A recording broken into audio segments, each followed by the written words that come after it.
Voters in Burundi are going to the polls in a crucial presidential election that could see the first democratic transfer of power in decades there. Now, this comes after 5 years of political violence following the last election over accusations that the result was unconstitutional. The coronavirus could also pose a threat to voter turnout. Pierre Nkurunziza has ruled Burundi since 2005, but surprised many by not seeking a fourth term. His anointed successor, Evariste Ndayishimiye, is an army general considered as neither too close to the government's alleged crimes nor as someone who tried to stop them.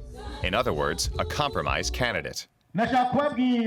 I would like to tell you that since Burundi's founding, no president has supported his successor because I, too, have never benefited from the support of my predecessors. That sentiment reflects Burundi's tumultuous history in the transfer of political power.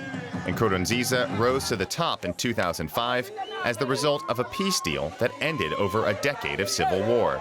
Critics say his decision to run for another 5-year term in 2015 violated that deal.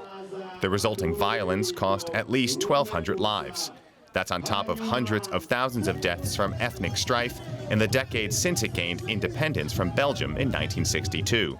Landlocked Burundi is one of Africa's smallest and poorest countries. The World Bank estimates that 75% of its 11 million people live in poverty. There's no money. We earn nothing. Since morning, we've just been sitting here. We're looking, but we can't find any customers. The UN has warned the government's efforts to repress criticism could trigger a new cycle of violence. Nkurunziza's party and its youth wing have been accused of rape, torture, and murder. Rights groups say the president himself has encouraged crimes against humanity. And campaigning has gone ahead without regard for the coronavirus pandemic, as has public life in general. Critics accuse the government of covering up the true scale of the public health crisis, something the winner of today's vote might not have the luxury to ignore. DW's East Africa correspondent Sela Aneko is following this story for us. He joins us now from Nairobi. Good day to you, Sela. The run-up to this election has been marred by violence. How confident are people that the voting will, in the end, be fair? Well, I spoke to some colleagues on the ground in Burundi this morning, and they said that up to now things are going normal. People are queuing up. They've been queuing up since 6 a.m. in the morning. The only thing that has happened is that social media channels seem to be blocked, so people are logging in via VPN. But as you said, the election, the run-up to the elections has been marred by violence, and there have been reports of arrests of opposition members, arrests of journalists. There have been reports of intimidation by the youth wing of the ruling party, as well as the police and the military. And another thing is that there are no international election observers in the country at the moment. The East African Community had tried to send election observers, and up until last week they thought they were going to do that, but they were told by the Burundian government at the last minute that they would have to quarantine for 2 weeks, and so they could essentially not do their job. So I think that many analysts and observers from the outside see this election as not being free and fair. Okay, what about the coronavirus? How's that affecting the turnout? There's a lot of other problems that you mentioned, but what about the pandemic? How's that affecting how voters are going to react?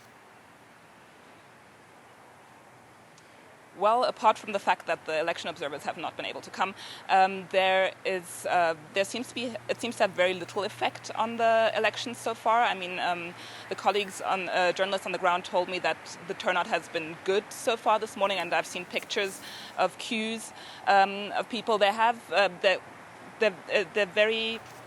There's very little social distancing, and there are a few polling stations which seem to have hand-washing facilities.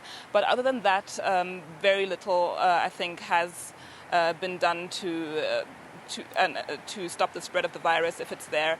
And it seems that people are not that is not stopping people from going to the polls. Okay, are we going to see a change in leadership? Will there be a shift in power in the country? Well, that's the big question. I mean, Pierre Nkurunziza is now stepping down after 15 years in office, and during the 2015 elections, he basically made sure that he could run for a third term, which is why the country erupted in violence at that time. But he has also managed to make a pretty good deal for himself. So he's got a hefty retirement package, and he also will get the title of Supreme Guide for Patriotism. So the next government will have to consult with him on matters of national security and other important issues. Sala, thanks so much for that today from Nairobi.